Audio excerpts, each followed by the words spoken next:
Good day, students. How are you today? I believe you are keeping safe. My name is Yewande Demain, and I will be teaching mathematics. I'm excited to be here again today. We will be looking at a very interesting topic today, which is the Pythagorean theorem. But before then, let's quickly have a recap of what we did in the previous edition.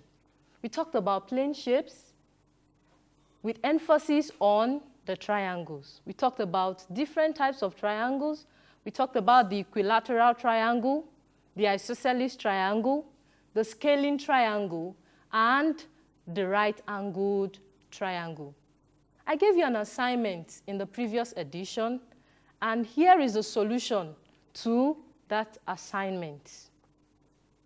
The first triangle you have there is an isosceles triangle, saying that you have angle 90, which is the right angle 45 degrees. The third angle is going to be 45 degrees, which makes, since you have two of the angles equal, which makes it an isosceles triangle. The other one, for the 1B, is a scaling triangle because none of the angles are equal. And I believe you can see the solution to the second question on your screen.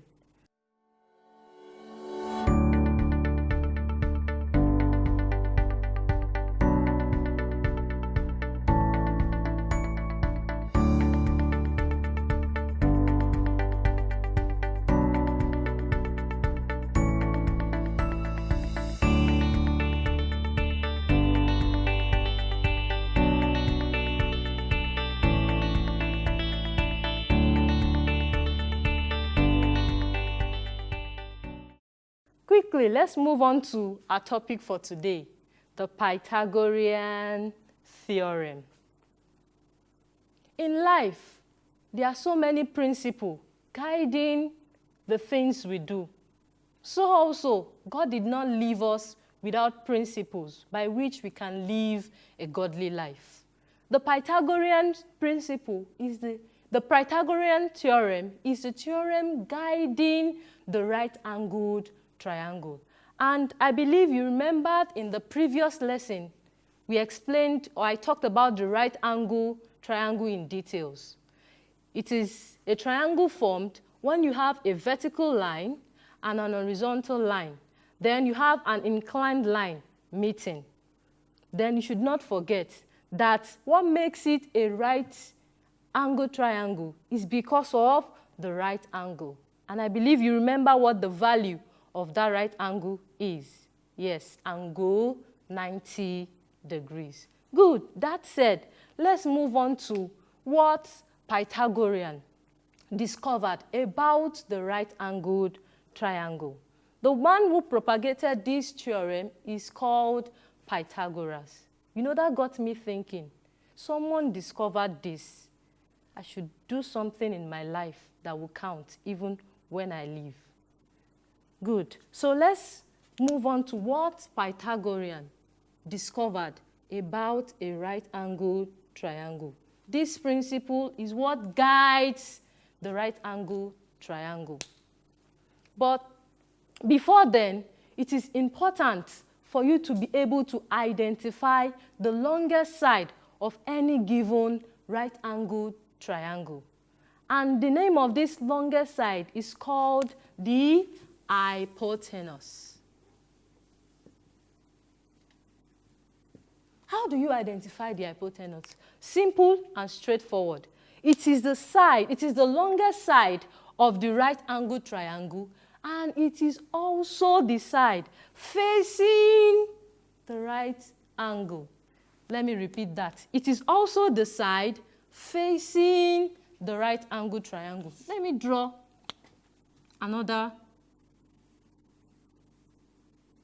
right-angled triangle. If I label this side as A, I label this as B, and I label this side as C. Which of this side is the longest side? Let's see. First of all, you need to consider the right angle and look at the side facing it. From what you can see here, the side facing the right angle is what? Side C. So it means that side C is the hypotenuse. So this is the hypotenuse, and this side C is also the hypotenuse of this triangle. So the hypotenuse of any right angle triangle, one is the longest side, and it is the side facing the right angle. Now, having said this, let's move on to what the Pythagorean theorem is about. The Pythagorean theorem simply states that, I told you that it is the law governing the right angle. It simply states that in a right-angled triangle, the square of the hypotenuse is equal to the sum of the squares of the other two sides. Let me give you this in summary and in form of an equation. Let us consider this right-angled triangle. This is side C, A, and B. I believe we are together. Now, the hypotenuse, like I said earlier on, is the longest side and the side opposite the right angle.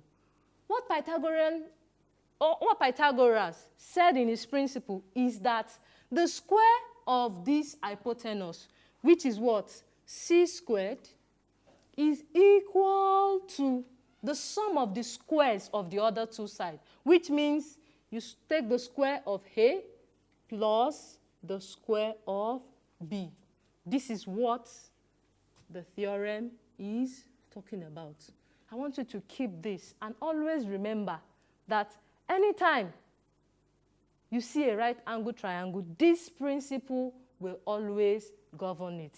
C here stands for the hypotenuse. For short, whenever you see hyp, HYP, you're talking about the hypotenuse, while the A and the B are the other sides of the right-angled triangle. So let's move on to example 1. This theorem is to help you find the missing sides of any triangle. And it is also to help you check if the triangle is truly a right-angled triangle. If it is a right-angled triangle, then this equation must hold. Example 1. So in example 1, you were asked to find the missing side of the triangle below. Find the missing side of the triangle below. This side is 4 centimeters. This side, 3 centimeters. And this side is C. Now we know that C is the missing side. How do we solve this problem?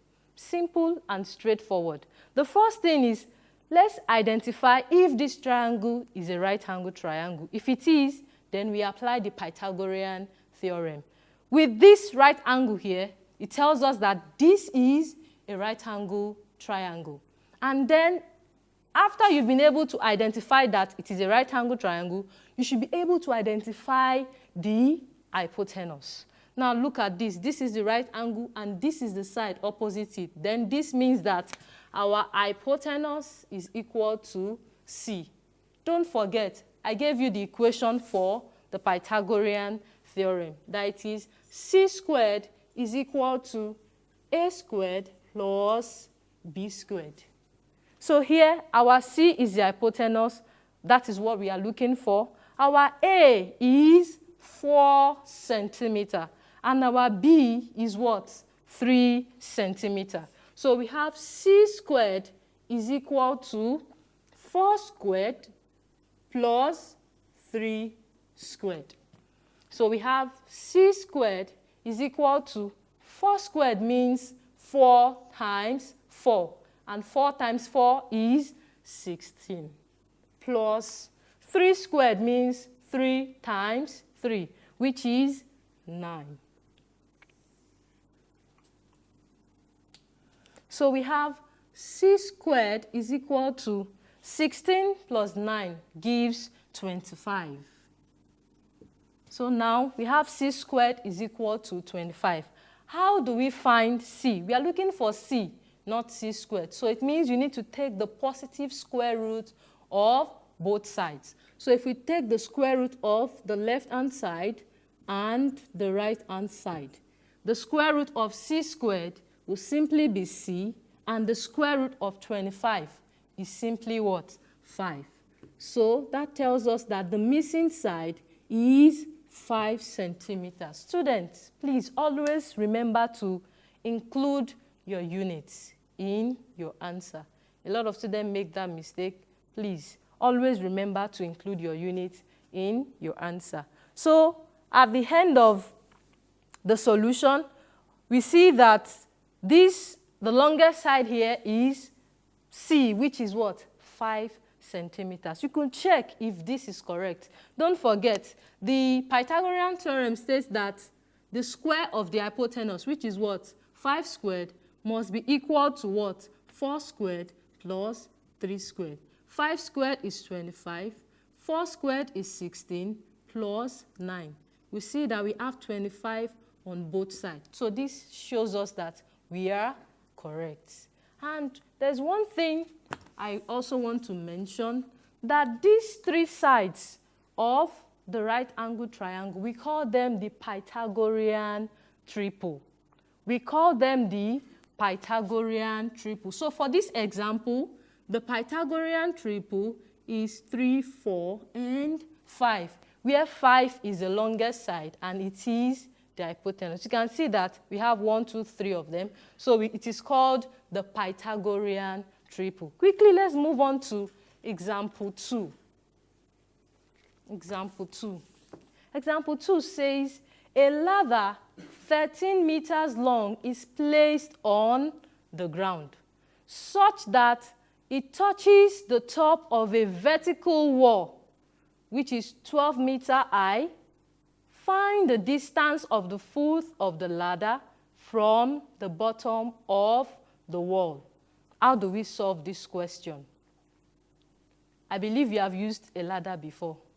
And if it is the straight kind of ladder, there's no one that climbs that ladder while it is vertical. It must be inclined. So let's represent this with our right angle triangle. So this represents the wall. The wall is always vertical. And we are told that the wall is 12 meters high. We have a vertical ground. And of course, this angle is angle 90. A vertical line and an horizontal line will always form angle 90 degree. And of course, the ladder, how do you expect it to stand? It will definitely be inclined. So this is our ladder, this is the wall, and this is the ground. We are told that the ladder is 13 meters long. The ladder is 13 meters long. The question says you should find the distance of the foot of the ladder, which is from here to the bottom of the wall, which is here. Let's represent this with x. How do we find this unknown? We make use of our Pythagorean theorem. The first thing to do is you should identify the hypotenuse, and you can label the side if you deem it fit. So you agree with me that this becomes our C. The Pythagorean theorem is simply C squared is equal to A squared plus B squared. So since this is the side opposite the right angle, this 13 meters, so that becomes what? Our hypotenuse. So our C here becomes what? 13. So we have 13 squared is equal to, our A is 12 squared. Then we have plus B. Now our B here, instead of having B, we could put X here because we represented the unknown side with X. I believe we are together. So what's the square of 13? The square of 13 means 13 times 13. And 13 times 13, I believe you know it, 169. So we have 169 is equal to 12 squared, which means 12 times 12. 12 times 12 is 144. 144 plus x squared. So the next thing is, let's try to eliminate this 144 from this right-hand side. How do we do that? It's either you subtract 144 from the left-hand side and the right-hand side, or you collect like terms. Okay, let me collect like terms. I'll bring the numbers together. So I have 169 minus 144. I believe you remember why this is minus. I told you in the previous edition that once you have a number crossing the equality sign, the sign of that number changes. This was plus 144, so it comes here to become minus 144 is equal to x squared.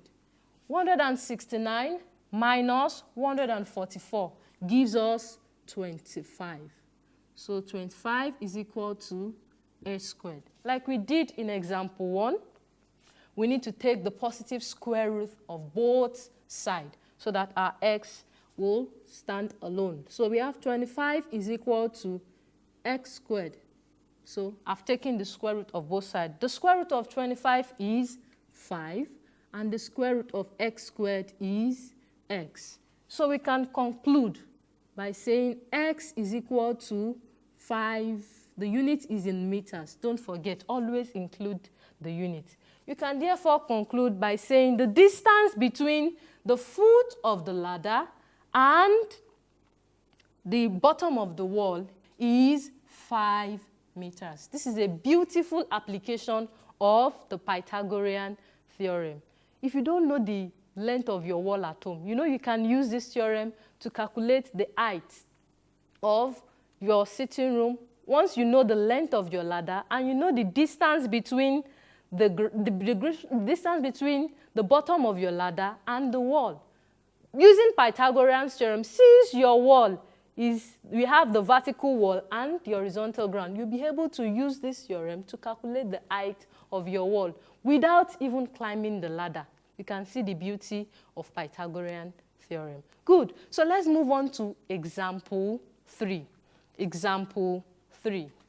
Find the area of the rectangle below, given that its diagonal is 10 centimeters. Find the area of the rectangle below, given that its diagonal is 10 centimeters. Here is a rectangle. You can see that the application of the Pythagorean theorem is very vast. Then we have the diagonal. The diagonal is that line that runs from one vertex of the rectangle to the other end. I believe you can. Then you can have another diagonal this way. So we are told that the diagonal is 10 centimeters and the length here is 8 centimeters. How do we solve this problem? I believe you remember that the area of a rectangle is simply what? The length times the breadth. The length times the breadth. Now looking at this, you agree with me that this is the length and this is the breadth, which is unknown. So it means we need to find the breadth for us to be able to find the area of this rectangle. How do we do that? It's simple. Since you know that each of the angle in a rectangle is 90 degrees, if this is 90 degrees, then it means we have a right angle triangle. Problem solved? Good. Now that we've seen our right angle triangle and we know that this is our breadth, which we need to find the area, how do we solve this problem? Pythagorean theorem comes to the rescue. So we have, don't forget what it says. It says c squared, okay, let me state this so you can see it. Using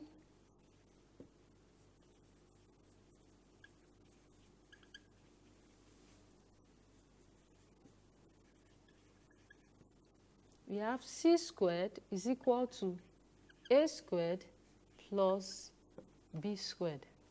Now, our C squared, of course, you know, is this 10 centimeters because it is the side opposite the right angle. So this is our hypotenuse, which is what? The C. Then this side, which is the length, becomes our A, and then our B, which is the breadth, remains B. So let's substitute and get the value for B. So we have, since this is a right angle triangle, this becomes your C, this becomes your A, and this remains your B.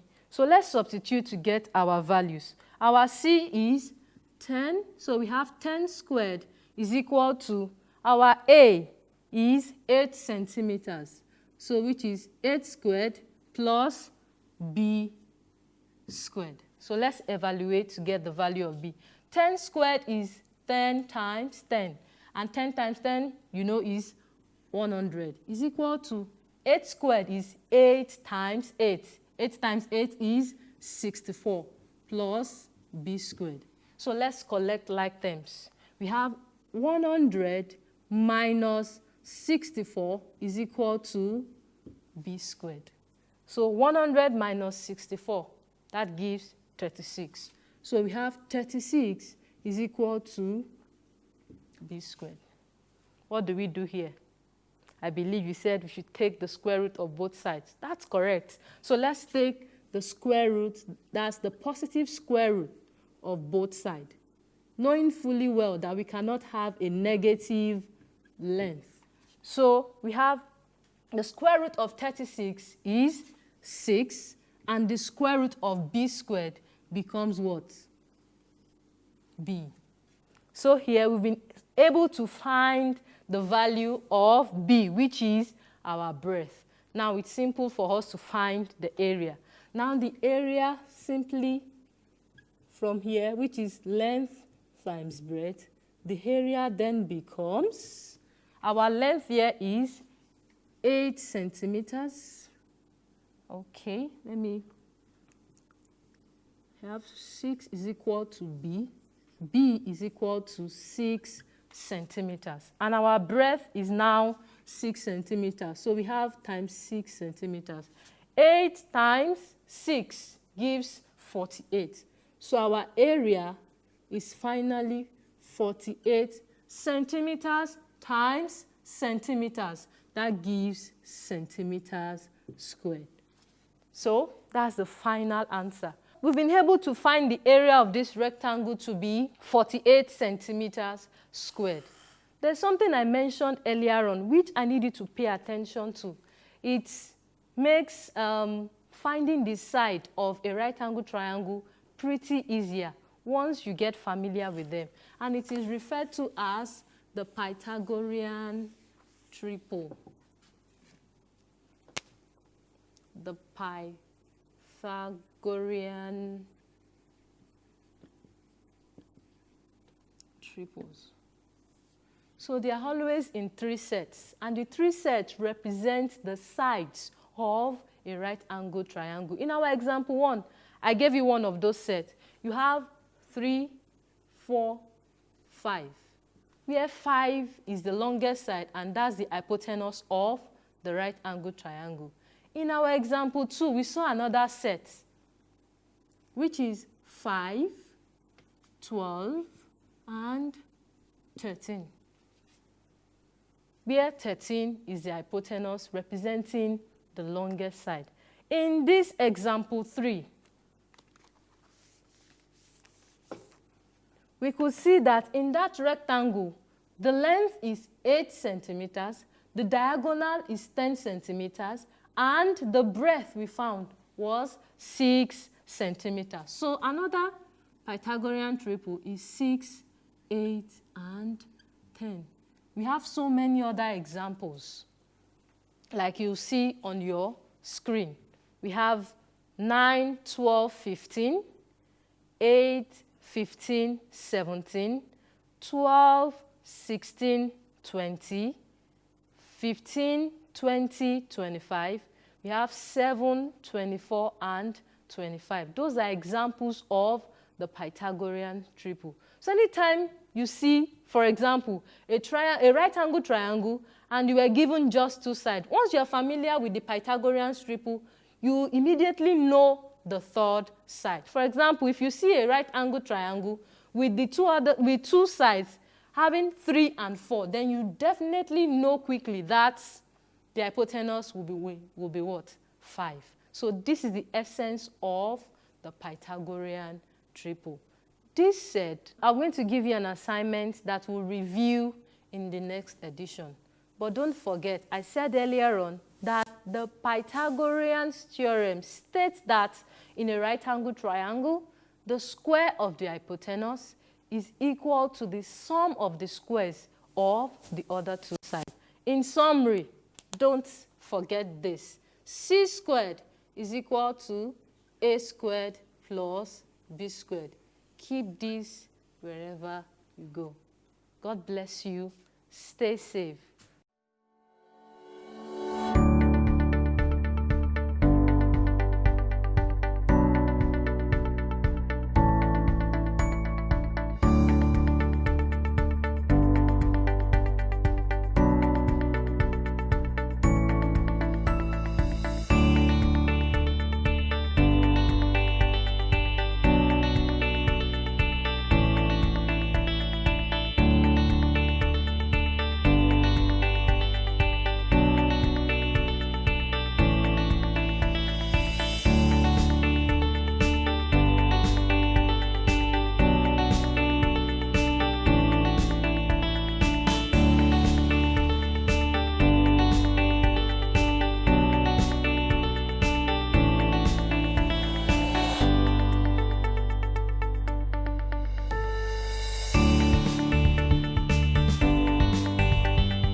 Good day, students. You are welcome to another edition of CRSM School in the Air. I want to believe that you have enjoyed your lockdown break all along. My name is Taiwo Alamu, and I'm here today to teach literature in English. I'm here today to teach literature in English. And the topic we shall be looking into this today is literary appreciation. Literary appreciation. I'm of the opinion that by the time this lesson will come to an end, you'll be able to define literary appreciation. That is, you'll be able to say what literary appreciation is all about. Again, you'll be able to state the relevance of literary appreciation in literary works. You'll be able to state the relevance of literary appreciation in literary works. You'll also be able to mention and explain some figures of speech. You'll be able to mention and explain some figures of speech. And so we shall move straight to business. What is literary appreciation? What is literary appreciation? I'm sure before now, you might have read from various textbooks on this same idea we are discussing today. And probably you have read various examples of this. You have read how ideas are used in various, how literary appreciation is extracted from various works of literature. But I want us to know today that there is more to literary appreciation than you should know. What exactly is literary appreciation? The term literary refers to anything that is relating or connected to a work of literature. I take it again. The term literary refers to anything relating or connected to a work of literature. It also means of deeper meaning. It also means of deeper meaning. That is, we say an idea is literary when the meaning it has is far deeper than what is stated on it on the surface. On the other hand, the word appreciation means recognizing the value of, or understanding fully. Understanding fully.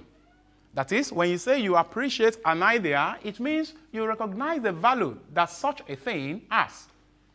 Now, if you put the two words together, which gives us literary appreciation, then we discover that literary appreciation means recognizing the value in a particular work of literature.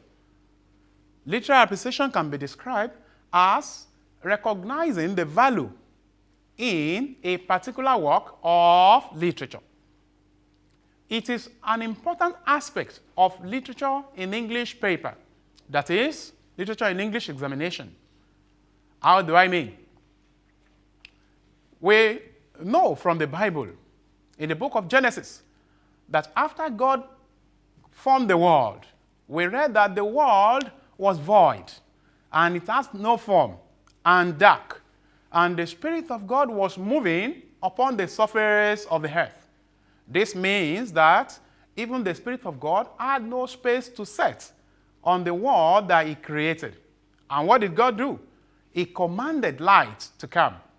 And it was after the light came that the world took its shape. If you apply this in literary appreciation, we will discover that various works, literary works by great writers that we know, I'm sure you know some of the great writers I'm talking about. We talk of Wole Soyinka. We talk of Chinua Achebe, of blessed memory. We talk of great writers such as Chimamanda Ngozi Adichie, or among the European writers, we talk of T.S. Eliot. We talk of William Shakespeare, and a host of them. The various works written by these great and noble writers will be void and without form, without elements of literary appreciation that are found in them. And that will make me move into the areas of literary appreciation. What are the various areas of literary appreciation? The literary appreciation we are talking about, that is, which we have defined as recognizing the values of literary works, is done through identifying two major components in these works. That is, literary appreciation, recognizing the value inherent in literary works, is done through identifying two major components in these literary works. Number one, figures of speech. Number one, figures of speech. And number two, literary devices. Literary devices. Today, we shall be discussing figures of speech. And probably, in our subsequent edition, we'll delve into literary devices. Now, what are figures of speech? Figures of speech are various expressions which have a capacity of creating images in the minds of readers of literary works. I take it again. Figures of speech are various expressions which have capacity of creating images in the minds of readers of literary works. For an example, Kunle is sitting before a mountain of fufu. Kunle is sitting before a mountain of fufu. I'm sure an idea is conjured up in your mind. And what is that idea? The idea is a mountain before a boy called Kunle. This is an example of a figure of speech which can help beautify a work of literature. To decorate his or her work with beauty of expressions. Figures of speech help a writer to decorate works of a writer with beauty of expressions. Examples of these figures of speech we are talking about are simile, metaphor, personification, pan, chiasmus, prolepsis, sarcasm, onomatopoeia, hyperbole, innuendo, inversion, oxymoron, and so on. All these figures of speech help, like I said earlier, they help a writer to decorate his or her work with beauty of expression. They make it so great to be heard they make it bring up ideas, concrete ideas in the mind of readers. Now let's go to figures of speech and their examples. That is, examples of figures of speech. The first one we shall be considering is simile. Simile. I'm sure you can differentiate between the word simile and smile. When you say smile, you write S and M in sequence. But when you talk about simile, you're talking about S-I-M-I-L-E. It is quite different from smile. What is simile? It's a figure of comparison. Simile compares two ideas of different nature in an indirect manner. A figure of comparison. Simile compares two ideas of different nature in an indirect manner. How do I mean here? In simile, two ideas that have different nature are compared in an indirect manner. That is, when you compare a man to a tree, or you compare a house to a river. We say we have an example of simile. But it is not simile, mind you, if you compare Mr. Olaiwola with his son. You compare Mr. Smith with with his daughter. That is not simile, for you compare a human being with another human being. Simile takes as or like to compare. We said it's an indirect comparison. And so its essence of indirect comparison lies in taking as or like to compare. E.g., from the one of the works of Niyi Oshudari, Professor Niyi Oshudari, the poem titled The Leader and the Led. The Leader and the Led. We have an example of simile there, which is tough like a tiger. Tough like a tiger, compassionate like a dove. Tough like a tiger, compassionate like a dove. The word like, used in the two sentences contained in this line, shows a person being compared to two animals. A human being is said to be tough. That is, he has a similarity that can be compared to that of a tiger, at the same time, like that of a bird called dove. Another example is from David Rubadiri's Stanley Meets Mutesa. Stanley Meets Mutesa by David Rubadiri. In that poem, the poet says, Nile and Nyanza lay like twins. Nile and Nyanza lay like twins. Nile and Nyanza are two rivers in Africa. And there is proximity. That is, these two rivers are not far away from each other. And so we say the two rivers lay like twins. Metaphor. What is metaphor? This is another figure of comparison. Metaphor is a figure of speech which compares two ideas of different nature in a direct manner. I take it again. Another figure of comparison. Metaphor is a figure of speech which compares two ideas of different nature in a direct manner. If you are following me, you will discover that we have a little difference there. We said that simile compares in an indirect manner, but talking about metaphor now, we said that it compares in a direct manner. It is a sharp comparison which equates one idea with another. It is a sharp comparison which equates one idea with another. Metaphor as a figure of speech operates on what we call principle of equation. Metaphor operates on principle of equation. That is, it simply makes something equal to another. Unlike simile, metaphor avoids the use of as or like. And that is why we call it a sharp comparison. Metaphor avoids the use of as or like. That is where its essence of being a sharp comparison lies. For example, we say Christopher is a bull. Christopher is a bull. Here is a human being called Christopher, whom we liken to a bull in a direct manner. Does this necessarily mean Christopher, a human being, is at the same time a bull? No, that is not the idea. But the idea is there is a similarity that connects Christopher to a bull. Probably his strength, his mode of movement, or the fact that he has a lot of energy in him. That might make a speaker say, Christopher is a bull. Another example is, the land is a giant whale.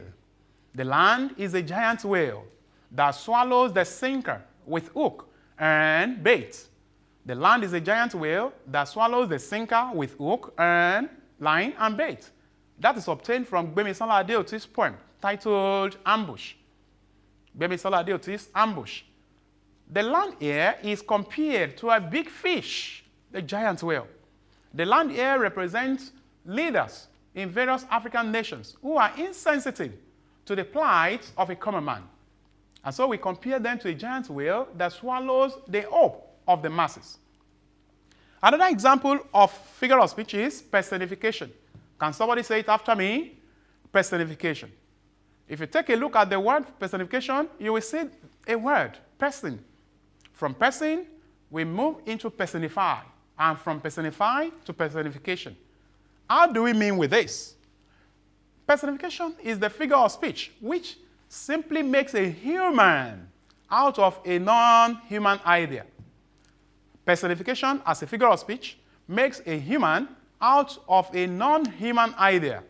That is, it transfers a human attribute such as sing, dance, or smile. I'm sure you can add to the examples that you see on your screen.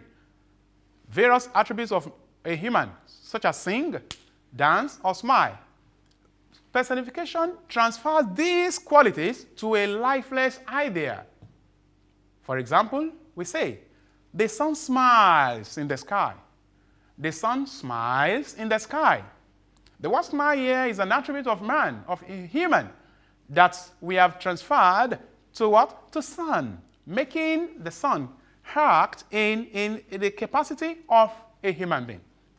Another example is obtained from Chibuike Onus, a government driver on his retirement.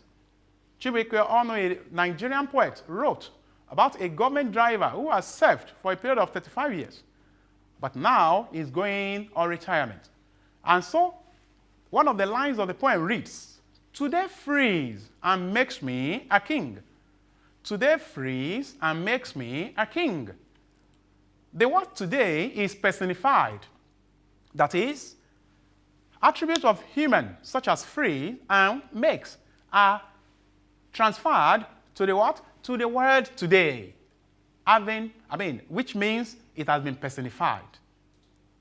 The next one is pan. I want somebody to pronounce that. Everybody say pan. P-U-N, pan. What is pan? This is a mere play upon words. Pan is a figure of speech that plays upon words. It involves the use of an inappropriate word in a particular context for the sake of the similarity in the sound of the word with the appropriate one. What are we talking about? Pan is a play upon words. It is a figure of speech which makes a play or a joke on two words that are of the same sounds, but one is used where the other should be used. For example, we have the word pray, P-R-A-Y, and we have the word pray, P-R-E-Y. Pan will simply interchange one for the other. That is, it will use one where the other should be used, since they have a similar pronunciation. Pun is often used by writers to create humor. The essence of using pun in works of literature is to create a sense of humor. For example, 7 days without food makes 1 week. 7 days without food makes 1 week. There is a sense of humor in something here.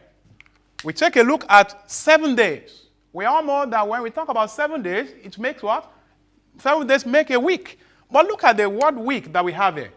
Rather than W-E-E-K that comes up in your mind, we simply say W-E-A-K. There is a play upon the two words, week and week. That is, when a man goes for 7 days without having anything in the belly, it makes his body weak, or it makes such one weak. We have another example. I am a mender of bad souls. I am a mender of bad souls. Therefore, give me your troubled souls. I am a member of bad souls. Therefore, give me your troubled souls. What is the speaker saying here?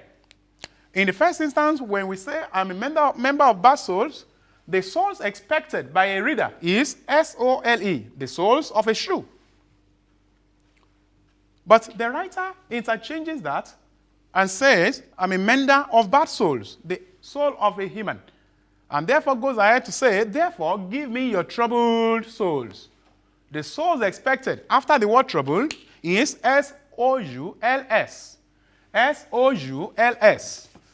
But the writer surprises you by using the word S-O-L-E-S. This is a mere play upon words. This is a mere play upon words. Before I come your way on the next edition of this program, I'm going to leave you with this assignment. I'm sure you have learned one thing or the other. So far, we have discussed 4 figures of speech. We have also mentioned what figures of speech are. Likewise, we have been able to define literary appreciation. And so, I want to leave you with this assignment before I come your way the next edition. Number 1, define literary appreciation. That is in your own words. Define literary appreciation. Number 2, mention and explain 3 figures of speech. Mention and explain 3 figures of speech. Give 2 examples each. Give 2 examples each. Till I come your way again on another edition of this program, I say bye for now. Thank you and stay safe.